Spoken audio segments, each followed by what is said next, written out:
Bonjour à tous et bienvenue sur 40 000 Wargamers, la chaîne de tous les Wargamers. Aujourd'hui, je suis avec Volkern. Comment vas-tu, Volkern? Ça va, ça va. Ça va. Il est un peu enrhumé, notre ami Volkern. Ouais. Hein, il a un peu la mort au groin, telle la Death Guard. Justement, la Death Guard, c'est dans le thème. C'est ça, le 41e millénaire a le nez qui coule. Aujourd'hui, on va parler de la Death Guard et on va parler des chevaliers impériaux. Donc c'est parti pour la Death Guard avec... c'est moi qui vais en parler parce que c'est vrai que je la connais un petit peu mieux que toi. Les fils putrides de Pepper Norgel.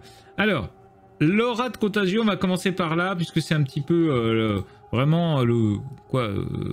c'est la règle iconique, on va dire. Ouais, c'est leur spécificité. Déjà en V9, ils étaient... en V8 et en V9. En V8 et en V9, c'était déjà leur règle vraiment iconique qui était vraiment... Moi, j'ai toujours beaucoup aimé cette fluff. C'est leur règle signature. Alors, elle n'a pas beaucoup changé, mais il y a une petite finesse quand même, puisque on le voit ici, la contagion qui était avant de 1 pas au premier round, et puis après 3 pas, 6 pas, 9 pas, ben là, elle est de 3 pas au premier round, de 6 pas au deuxième, et 3 pas directement au... je dis n'importe quoi. Il me laisse parler, lui. Premier round, 3 pas, deuxième round, 6 pas, et troisième round, 9 pas, donc on gagne un round, quoi, quelque part. Et le cadeau de Norgel sera toujours le même, à savoir -1 en endurance. Donc pas grand chose qui change, mais c'est plutôt pas mal. Alors, en ce qui concerne la propagation de cette aura, qui donne donc, je vous le rappelle, -1 en endurance, et puis qui donne après plein d'autres choses. Hein. Souvent, il y a des trucs qui sont, si vous êtes dans l'aura de Norgel, il se passe ça, si vous êtes machin, donc je pense qu'il y aura pas mal de choses de cet ordre-là. Ouais, c'est normal, Norgel, il est très généreux. Ouais, c'est ça, on le voit avec toi qui, tous les printemps, est toujours enrhumé, t'as vraiment de la chance. Donc, il y a un deuxième truc qui est vachement bien. Avant, on pouvait faire caca sur les points, et ben maintenant, il n'y a plus vraiment besoin, puisque quand on a pris le point avec une unité Death Guard, eh bien, on le garde même si on s'en éloigne. Mais surtout, enfin... à condition de l'avoir à la fin de sa phase de commandement. C'est-à-dire que si vous contrôlez un point à la fin de votre phase de commandement, ça voudra dire que vous avez été dessus pendant un tour complet, et bien là, vous aurez tout de suite le don de Norgel qui se déploiera. C'est-à-dire que le point, non seulement vous pourrez le garder si vous vous en allez, mais en plus de ça, donc ça c'est cool parce que c'est pas une armée très mobile, donc du coup c'est cool de pouvoir faire ça. Et puis en plus... alors, autre cerise sur le pudding, si j'ose dire, le pudding de Norgel, ça doit pas être terrible, mais cerise sur le pudding, c'est que ce point sera un point de contagion. Donc, au deuxième tour, 6 pas, et au troisième tour, 9 pas, et donc ça veut dire que chaque pion que vous aurez pris et que vous aurez gardé fera une contagion de 9 pas, donc donnera -1 en endu. À vos adversaires, et puis on verra après avec des stratagèmes, il y a même d'autres choses qui vont se déclencher. Ouais, ça fait penser à l'ombre du chaos avec les démons justement. Absolument, et ça fait bien plaisir, parce que ça c'est des bons petits mécanismes bien fluffiques. Ensuite nous avons les unités avec les Terminators Blightlord. Alors moi c'était pas mes préférés, je préférais la Death Road, mais les Blightlord ils sont plutôt pas mal. Ils ont bien sûr la frappe en profondeur. À noter qu'ils ont mouvement 4. C'est juste pas beaucoup. Endurance. Norgel, hein. Ah oui, mais quand même. Endurance 6. Sauvegarde à 2+, 3 points de vie. Ils n'ont qu'un objectif sécure entre guillemets que de 1. Donc ça, c'est pas beaucoup. Et un commandement à 6. Et ils ont une règle particulière, alors bien sûr ils ont l'aura et la frappe en profondeur, mais ils ont la règle particulière qui dit, donc à chaque fois qu'ils tirent ou qu'ils font une attaque de mêlée sur une unité qui est la plus proche, donc c'est la table de mêlée sur l'unité la plus proche, là j'y étais pas trop, mais bon. Ouais. Ils relanceront les 1, merci Games Workshop. Ils relanceront donc les 1. Et ils ont une vue à 4, et non pas à 5. Ouais, la vulnérable à 4+, des Terminators maintenant, on l'a vu avec ceux des Space Marines. Absolument.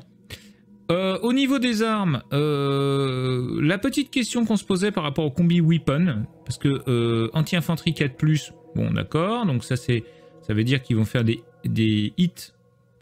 Bless auto. Enfin, ils vont blesser sur du 4+, les infanteries. En critique, on va dire. Donc ça veut dire qu'ils vont faire des blessures mortelles. Ouais. Sur du 4+. Et ils ont Rapid Fire 1. Bon. Mais est-ce que maintenant le combi weapon est une arme en tant que telle, ou est-ce que le plaque combi bolter se combine avec? Je pense que maintenant le combi weapon est une arme en tant que telle en fait. C'est très probable, hein, on va pas se mentir. Parce que y a pas les 2 petites flèches qui disent que tu dois choisir un profil en fait. Exactement. Donc c'est probablement une arme à part entière maintenant. Yes. Et puis c'est tout sur les Terminators. Hein. Bon voilà, ils sont résistants, ils sont costauds, ils sont forts, ils sont whiz. Ensuite, et puis bon évidemment au close, hein, ils font pas semblant. Hein. Voilà, ah oui, c'est sûr. Ça, on le sait. 6 attaques, 3+, force 5, PA-1, dégâts 2. Ou bien 4 attaques, 3+, force 5, PA-2, dégâts 1. Force 5, ça paraît pas très fort comme ça, mais étant donné que quand ils sont au close, ils vous donnent en endurance à -1, c'est très fort. Ensuite, nous avons le Plaguecaster, le Malignant Plaguecaster. Donc lui, il bouge de 5, il a une endurance de 5, il a une sauvegarde à 3+, il n'a pas beaucoup bougé, il a 4 points de vie. Il a donc un commandement à 6 et il compte sur 1. Donc comme tu l'as très bien dit, tous les personnages indépendants comme ça, ou les petits personnages, pardon, tous les petits personnages, parce qu'il n'est pas personnage indépendant, ils ont un objectif contrôle de 1. Donc il est leader et il va se retrouver dans une unité. Ce qui est bien et ce qui est pas bien, parce que du coup il y a quand même moins d'aura, mais bon, voilà. Et alors lui, il est tout psychique. Hein. C'est bien sûr un sorcier. Et il a le don de la contagion. Donc à votre phase de tir, vous pouvez sélectionner une unité ennemie à 18 pas et visible du psycheur. Et vous lancez un D6 et sur un 1, le psycheur, donc le Malignant, il prend un D3 mortel. Donc voilà, bien fait pour toi. Ou sinon... Et c'est marrant, hein, parce qu'on le retrouve tout le temps dans le chaos, ça, hein, quand même. Hein. Souvent, hein, il y a toujours plus-moins hein, avec le chaos. Ça, c'est cool. Hein. Et oui. Et oui. Et sur un 2+, par contre, et bah vas-y, hein, je t'en prie. Ouais, jusqu'à la prochaine phase de tir, chaque figurine de l'unité ciblée aura -1 à ses jets de blessure. Au corps à corps. Ouais, pas mal. Et puis après, il a le Pestilent Fallout, donc c'est la même chose. Enfin, c'est la même chose, c'est aussi un psychique. Là, pour le coup, c'est si on utilise la Plague Wing, c'est-à-dire son sort, là, c'est en fait son nuage de mouche, hein, clairement. Et bien là, c'est là que moi je trouve pas ça terrible s'il est touché ou blessé. C'est touché. Hein. Alors, en gros, si à la phase de tir, après que tu aies tiré, si tu as fait une touche à une unité infanterie ennemie, jusqu'au début du prochain tour, l'unité aura -2 à sa caractéristique de mouvement, -2 à sa charge et -2 à ses advances. Voilà. C'est pas mal, mais on est déjà à 12 pas de la figurine, hein, parce que ça tire qu'à 12 pas, donc... Ouais. Après, il faut voir aussi que la Plague Wing aura torrent, donc ce sera des touches auto. Hein. Donc dans tous les cas, ce sera -2 move. Ah, bien vu, Volker. Oui, c'est pas la blesse, donc comme c'est torrent, bah, en fait, tu l'as automatiquement, en fait. Ils auraient pu réduire ça en disant... Enfin bon. Ouais, je trouve que c'est pas très bien écrit celui-là. C'est intéressant, moi je trouve intéressant, même si c'est que à 12 pas, par contre l'écriture on repassera. Hein. Alors, on va continuer avec le Plagueburst Scroller, hein, comme il s'appelait Plagueburst Scroller, il s'appelait comme ça, le mortier Plagueburst. Alors, 48 pas, des 6 plus 3 plus pour toucher. Donc c'est mieux qu'un obusier de Lehman Russe. Après c'est les mêmes caracs, sinon c'est PA-1, dégâts 2. Il n'a pas donc non plus Heavy. Il a Blast, Indirect Fire et Lethal Hit. Donc si on fait une des 6 à la touche, on va avoir un tir supplémentaire. Et surtout, il a la petite règle du Plagueburst Scroller, c'est-à-dire qu'il envoie des miasmes. Avant il faisait des BM, bon c'est mort maintenant. Mais maintenant, il fait faire des tests de Battle Shock. Donc ça peut être intéressant parce que ça veut dire qu'à 48 pas, vous tirez sur une unité au dernier tour qui est sur un point. Si elle est Battle Shockée, vous pouvez peut-être potentiellement l'empêcher de prendre le point ou récupérer le point, donc c'est plutôt pas mal. Ouais, c'est pas mal. Voilà, voilou, ben on va parler maintenant du Sangus Flux. Donc là, c'est un stratagème à la phase de combat, c'est un PC et une unité d'Esguard de votre armée qui n'a pas encore été sélectionnée pour combattre. Vous pouvez lui mettre, si elle est, vous pouvez lui mettre donc les 6 explosifs, donc plus un à la touche sur chaque 6. Alors, les critiques explosifs. Oui, parce que c'est les critiques peuvent être, oui. Oui, on peut bien les vu. augmenter les critiques. Bien vu, monsieur Volcan. Vous êtes avec des personnages notamment. Oui, mais on parlera de 6 explosifs pour aller plus vite, mais retenez bien que c'est les critiques. Ouais, tout à fait. Parce qu'on peut très bien, avec des personnages spéciaux, genre, je sais pas moi, le lieutenant ou quoi que ce soit, enfin, pas le lieutenant, mais le sergent ou des figurines comme ça, avoir descendre à 5, voire à 4. Ouais. Et là, par exemple, on a aussi le anti-infanterie, par exemple, qui est, oui. Du coup, tes critiques montent à 4+, au lieu de 6, par exemple. Et oui, et donc là, si vous êtes proche d'un point, que vous avez préalablement pris, eh bien, c'est sustain 2, ce qui voudrait que sur chaque 4+, vous avez 2 attaques supplémentaires qui passent. Ouais, bah si c'est pas mal, hein, sur un... Ouais, on rappelle les... c'est les armes de mêlée ou c'est... Ouais, c'est les armes de mêlée. Si vous avez des armes de mêlée qui sont critical, anti-critical, enfin... qui sont anti-infanterie 4 par exemple, ou anti-infanterie 5, peu importe, bah ça peut monter quoi, ça peut monter beaucoup d'attaques là. Alors, sauf si ce que tu disais toi, l'anti-infanterie c'est sur la blesse. Mais encore une fois là c'est pour voir si comment est-ce qu'on peut avoir du critique à la touche en plus, voilà. Voilà, à voir si après nous avons lu, enfin nous avons vu, voilà, on va dire en réel, que en fait les critiques sont des critiques, c'est-à-dire que les critiques à la touche font des critiques, mais les critiques à la blesse font aussi des critiques. En fait, les critiques à la touche sont des touches critiques, les critiques à la blesse sont des blesses critiques, et les règles sont pas les mêmes en fonction de si on fait une touche ou une blesse critique. Donc c'est pour ça qu'il va falloir bien lire les règles quand on les aura vraiment sous les yeux, les règles de la V10, pour voir qu'est-ce que notre armée bénéficie de quoi en fonction des touches ou des blesses critiques. Absolument. Absolument. Alors, c'est fini pour la Death Guard, il n'y a pas grand chose d'autre à dire. Elle a plutôt pas trop bougé, elle a des petits mécanismes en plus. Voilà, elle est toujours tanky à mort et on a envie de la jouer, on a envie de prendre plein de points pour qu'il y ait plein d'aura et que tout le monde ait moins 1 à l'endurance et puis qu'on puisse se faire plaisir quoi. Ouais, c'est pas mal. Ouais, qu'est-ce que t'en penses toi sinon par rapport à ça?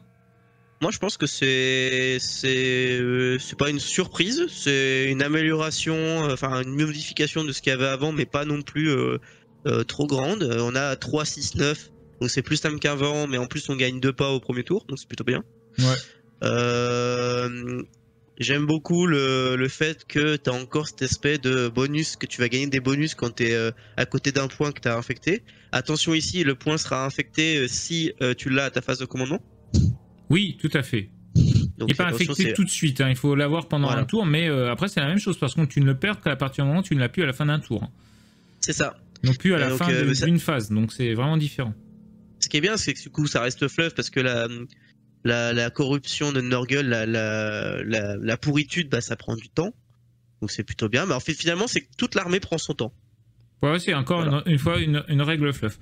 Alors, une fois n'est pas coutume. Non, ça se dit ça, une fois n'est pas coutume. Ça dépend dans quel contexte.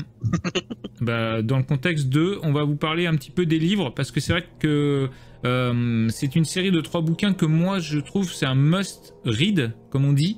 Il faut absolument les lire. Pour moi, c'est vraiment pour comprendre aujourd'hui l'univers de Warhammer 40 000 post-Indomitus, c'est vraiment top. Donc c'est les livres qui sont sortis pour la V8.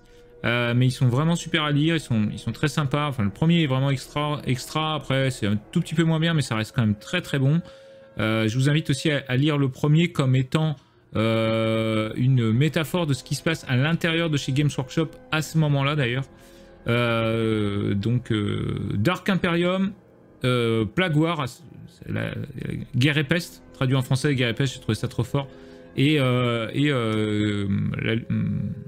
Godblight, le 3e bouquin. Franchement, vous ne serez pas déçus. Je crois même qu'ils existent en omnibus. Donc n'hésitez pas, c'est le conseil de lecture du jour, mais franchement, c'est vraiment top. Je propose, mon cher ami, que nous passions et que tu travailles un peu, hein, parce que je trouve que tu fais pas grand chose, et que tu puisses et que tu nous parles un petit peu d'une défection qui est les plus aimées, mais en même temps les plus compliquées à jouer de la V9. Alors qu'est-ce que c'était compliqué avec les chevaliers impériaux? Alors, c'est vrai, c'était une des factions les plus aimées et les plus compliquées, même pas forcément déjà avec leurs règles, genre juste compliqué à jouer parce que c'est que des grosses figurines, hein, donc déjà ça c'est embêtant parce que c'est que des grosses figurines, que des véhicules, ça va pas dans les bâtiments, donc c'est très chiant. Mais on les aime, c'est les chevaliers, ils sont beaux, ils sont classe. Ça doit être chiant à peindre, putain. Non, c'est pas chiant à peindre, c'est hyper facile à peindre en plus. Ah ouais? Ah ouais, bon, ouais. Bah tant mieux. Tant mieux, au moins les trucs. Enfin, hyper facile, t'as des grandes surfaces, donc pour nos petits yeux de vieux, tu vois, c'est top. C'est pour ça que Torger, il en a acheté plein. Eh bah, du coup, on va commencer avec le code de chevalerie. Une armée qui est quand même tournée autour des chevaliers, donc c'est des chevaliers, ils ont un code de chevalerie qui va donc s'activer. Enfin, comment dire? Vous allez le sélectionner quand vous allez lire vos objectifs de mission. Donc déjà, ça se prépare très à l'avance. Quand vous lisez vos objectifs de mission, vous allez pouvoir choisir une des deux règles qu'il y a en dessous, qui va donc vous apporter des bonus, avec le premier petit point qui est Out Ability, et un objectif supplémentaire qui est Did. Donc vous allez faire un choix en fonction finalement des objectifs que vous allez devoir faire pendant votre mission. Et au début de votre phase de commandement, si le Did, donc l'autre objectif supplémentaire, a été accompli, votre armée est donc honorée de son serment de chevalerie, et vous gagnez 3 CP. D'accord, donc là un petit peu le même mécanisme que ce qu'on a vu l'autre jour avec les Votannes. Les Votannes. Voilà, ouais. ok, ça roule. Voilà. Et donc votre armée est donc dite honorée jusqu'à la fin de la bataille, et vous verrez que ça vous donnera des règles supplémentaires. Et vous gagnez tout de suite 3 CP. Et encore une fois, c'est 3 CP qui sont en plus par rapport aux autres règles. Et vous ne pourrez le faire qu'une fois. On va tout de suite lire les deux choix à faire. Le premier choix, ce sera donc Lay Low the Tyrant. Donc chaque fois que cette figurine est sélectionnée pour tirer ou combattre, vous relancerez les jets de 1 et les jets de touche de 1 et les jets de blessure de 1. On rappelle que c'est toute l'armée qui a cette règle. D'accord. Voilà. Et l'objectif, ce sera de détruire le seigneur de guerre ennemi. Ok. Voilà. La deuxième, ce sera Reclaim the Realm, donc réclamer le royaume. Ça vous donnera +1 à votre capacité de mouvement et +1 à vos advances et charges. Et donc là, l'objectif, ce sera d'aller contrôler un ou plusieurs objectifs dans la zone de déploiement adverse. Ok, donc il y avait déjà un truc comme ça en V9. On rappelle que Torger le faisait, avait magnifiquement tourné ça. D'accord. Voilà. Donc, au moment de la lecture des objectifs, vous aurez un choix à faire si vous voulez plus être dans le contrôle map ou plus être dans le ciblage de personnages, pour le coup. Ok. Voilà. Ensuite, on passe tout de suite à la règle de détachement. Donc, tous les chevaliers impériaux de votre armée ont un feel no pain à 6+. Et si votre armée est honorée à honorer son serment, vous aurez un feel no pain à 5+. Donc, honorer son serment, c'est-à-dire ce qu'on a vu au-dessus. C'est ça. D'accord. Donc c'est quand même un choix très important.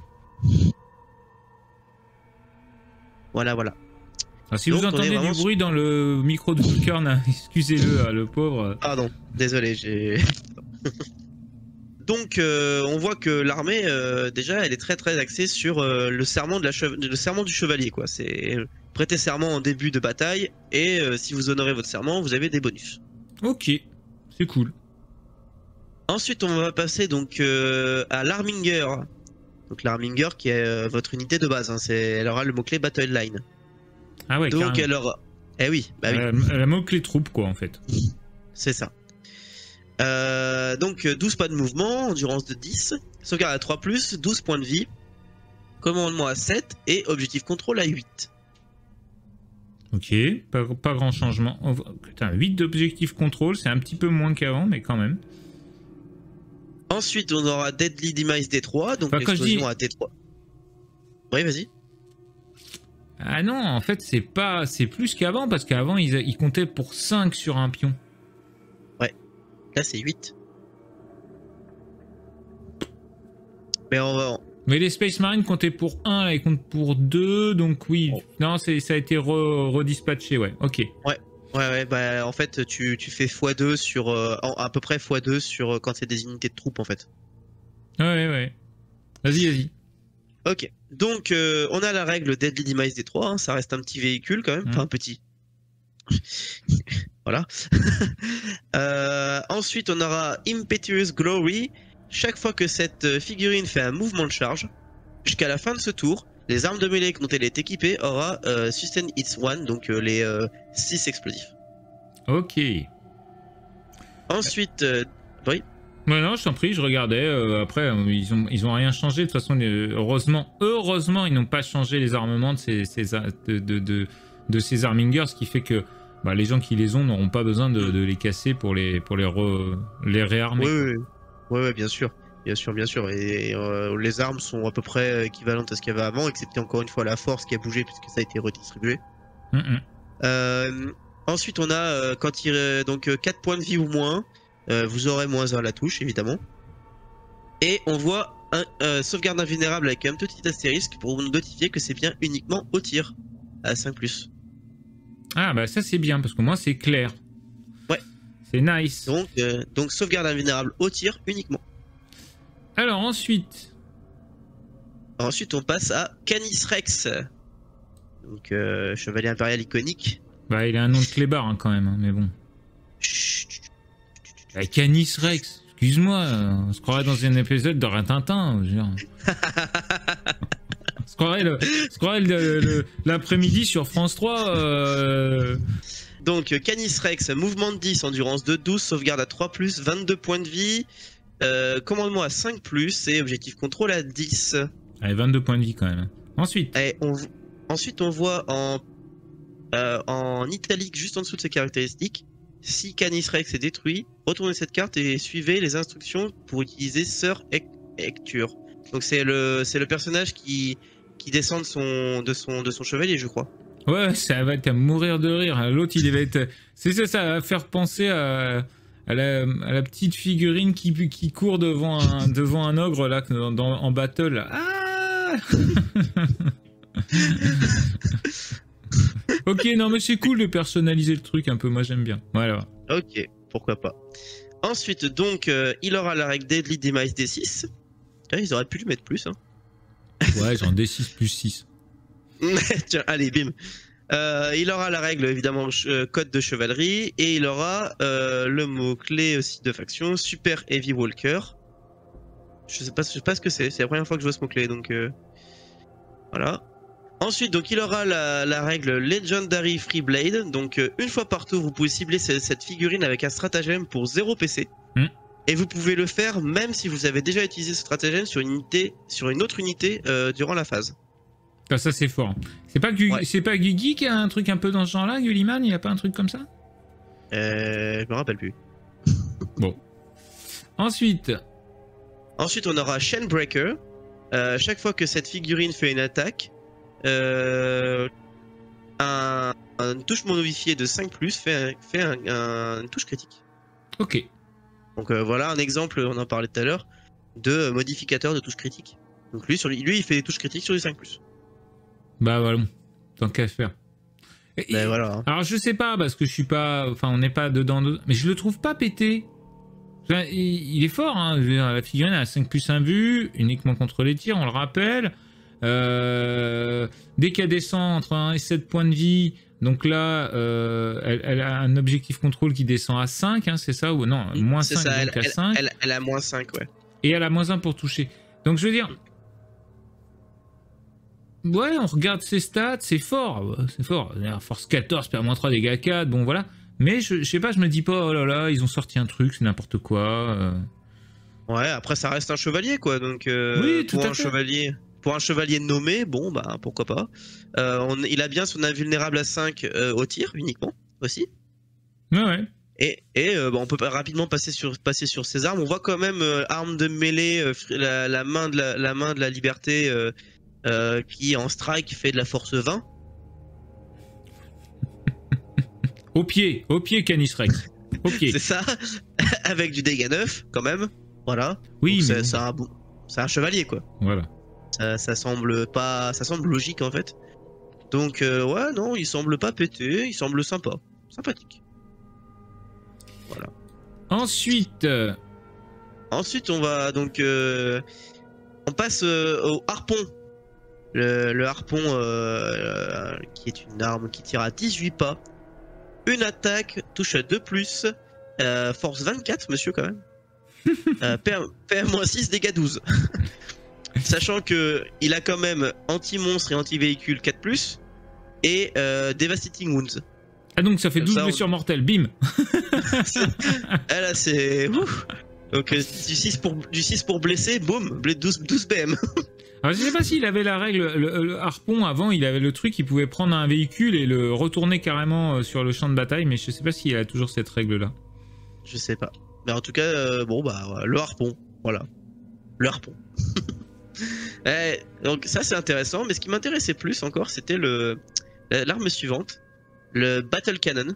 Ouais, parce que ça c'est l'arme un petit peu qu'on voit le plus, moi c'est celle que j'ai sur mes IK, donc oui c'est celle qu'on voit le plus. Ouais, donc il tire à 72 pas, D6+3 attaques, touche à 3+, force 10, plaît à -3, dégâts 3, ça ressemble beaucoup au Battle Cannon des Manres. Sauf Oui. que lui, en plus d'avoir Blast, il a Rapid Fire D6+3. Donc quand il tire à mi-distance, il a D6+3 plus D6+3. C'est ça. Ah, pas pareil. C'est pas pareil. Eh ben, tu vois, pour une arme de cette taille-là, je trouve ça vachement bien l'idée qu'il tire... parce que bon, 72 pas, on va pas se mentir, avec les nouvelles tables Games Workshop, c'est rare. Hein. Ouais. Et puis en plus, avec tous les bâtiments et tout ça. Donc du coup, je trouve ça pas mal. Ouais, c'est pas mal. Hein. Bah, disons que tu doubles littéralement tes tirs à 36 pas. 36 pas, c'est quand même vachement loin déjà sur une table V9. Donc, absolument. Voilà, sympa. Allez, un petit ou des petits stratagèmes, s'il te plaît. Ouais, on en aura 2. Donc, on aura le premier qui s'appelle donc Shoulder the Burden, donc 2 CP qui s'activera avec votre phase de commandement. Et vous allez pouvoir cibler un chevalier impérial qui a perdu au moins un point de vie. Pardon, désolé. Donc ça prendra effet au début de votre prochaine phase de commandement. Et vous allez pouvoir améliorer de 1 sa caractéristique de mouvement, d'endurance, de sauvegarde, de commandement et d'objectif contrôle, ainsi que donner +1 à tous ses jets de touche. Sinon, ça va? Alors, donc là, t'as salade, tomate, oignon, sauce blanche, machin, truc bidule, supprimant frites, tout ce que tu veux, quoi. Enfin là... Ouais, c'est ça. Mais c'est qu'une fois par mois, hein. Ce sera qu'une fois par bataille. Ah ouais. Sauf si vous avez honoré votre serment. Ah ouais, et donc du coup, on pourra l'avoir une fois en plus. C'est ça. Cette histoire des serments honorés, je me souviens qu'en V9, c'était un peu compliqué. Il y avait des trucs qui étaient un peu pourris, genre... faut avoir avancé sur la table avec toutes ces unités. Enfin, il y avait des trucs, c'était un peu naze, quoi. Là, si t'as une cible et que tu détruis la cible, c'est quand même vachement plus cool, quoi. Ouais, c'est ça. Donc là, on rappelle, hein, c'est soit vous tuez le seigneur ennemi, soit si vous devez contrôler au moins un objectif chez l'adversaire. Espérons qu'ils vont pas en mettre des couches et des surcouches. Ensuite, donc on passe au deuxième stratagème, qui est donc Trophy Claim. Pour un point de commandement, à votre phase de tir ou de combat, pardon, excusez-moi. Vous pouvez sélectionner un chevalier impérial, une figurine chevalier impérial de votre armée qui n'a pas encore été sélectionnée pour tirer ou combattre, et une unité ennemie monstre ou véhicule. Jusqu'à la fin de la phase, chaque fois que votre figurine fait des attaques contre la cible, vous ajoutez 1 au jet de blessure. Si votre modèle détruit cette unité pendant la phase, vous gagnez un point de commandement. Mais si votre modèle ne détruit pas l'unité ennemie, vous ne pourrez plus utiliser ce stratagème pour le reste de la bataille. Ah, c'est génial. Ah, c'est trop Encore un cool. serment. Encore un serment. Ah ouais, trop cool. Tu arrives, c'est full bonus, tu perds, Ah ouais, j'aime beaucoup. Ouais. Ah ouais. C'est ça, c'est pas mal. Hein. D'ailleurs, tu vois le monstre, un monstre tyrannide. Tu vas pour lui péter la gueule, tu claques ça pour avoir plus 1 en bless alors que t'as peut-être déjà des bodos de bonus et tout. Si tu réussis, bah tu remportes à nouveau ton serment, entre guillemets. Tu gagnes un point de commandement. Et si tu le fais pas, tu pourras plus jamais utiliser ce stratagème de la bataille. De ta vie. De ta vie. Droit. Tu déchires le truc. C'est clair. tu le rayes dans ton bouquin, tu sais. Ok, bah c'est génial. Franchement, j'étais en train de me dire, ouais, peut-être, bon, blablabla, là, ils sont gentils. Ça change pas. Enfin, bon. Moi, je trouve que c'est bien, ça a l'air plus simple. Les serments, ça a l'air plus simple. Ouais. C'est moins compliqué. Alors après, à voir, mais effectivement, ça te donne des bonus plus clairs, tu vois des trucs plus clairs. L'armée, ils sont vraiment. Je sais que quand Torger il vient au studio, il joue avec. Il a, je sais pas, 4 ou 5 feuilles avec tout de marqué pour savoir quel truc faire à quel moment et tout. C'est un enfer. C'est un enfer aussi à cause de trop de reliques, à cause de trop de ceci, trop de cela. Donc là, ça a l'air clairement plus calme. Donc c'est cool. Et donc voilà. Et avec des petits stratagèmes comme ça, là, qui sont vraiment des stratagèmes, là encore fluffy et chevaleresque, ça a l'air très très bien. Et toi, qu'est-ce que t'en penses? Bah, moi, j'ai jamais joué cette armée. Je sais que effectivement, Torger se prenait un peu la tête avec pas mal de choses. Là, effectivement, ça a l'air plus simple. Les bonus des 2 choix à faire avant la partie sont vraiment intéressants. Les objectifs sont vraiment fluff. Hein. Aller tuer le seigneur ennemi, c'est complètement dans l'aspect chevaleresque qu'on verrait, quoi. Aller capturer ou tuer le seigneur ennemi. Et sinon, après, l'autre objectif de contrôle map est intéressant puisqu'il faut contrôler un seul objectif. On n'est pas sur tous les objectifs, on n'est pas sur avancer toute l'armée, machin. Non, ça reste simple. Donc, non, moi je trouve ça intéressant. Ça va amener 2 gameplays différents finalement. On n'a un pas. Un peu à la manière du Mechanicus finalement. Ouais. On n'a pas, oui absolument, on n'a pas non plus d'informations trop là-dessus. On sait que, a priori, ils pourront être... ils n'ont pas les mots-clés agents impériaux, tout ça. À voir comment on pourra jouer ça. On verra. Moi j'aime bien aussi le fait que toutes les... ils ont beaucoup de règles. On voit par exemple avec la règle de détachement et avec les stratagèmes. Ils ont des règles qui se déclenchent quand on a honoré notre serment. Donc on a vraiment envie d'aller le chercher en fait. Absolument. Mais attention à ce que ça oriente... Hein? Ouais, vas-y. Attention à ce que ça oriente pas trop le gameplay non plus. À voir. Parce que... À voir, voilà. On verra. Hein. On verra. Ok, ben écoute, merci beaucoup Volkern, on aura bien avancé sur ces Faction Focus. Là on en est déjà au 4e, on se retrouvera donc pour le 5e si tu le veux bien. Bien sûr.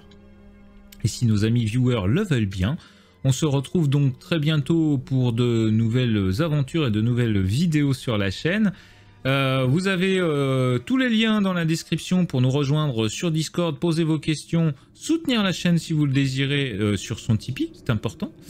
Et puis la possibilité aussi de, de nous rejoindre sur Facebook. Donc on se retrouve très bientôt sur la chaîne pour de nouvelles vidéos. Et d'ici là, n'oubliez pas que sans maîtrise, la chagate n'est rien.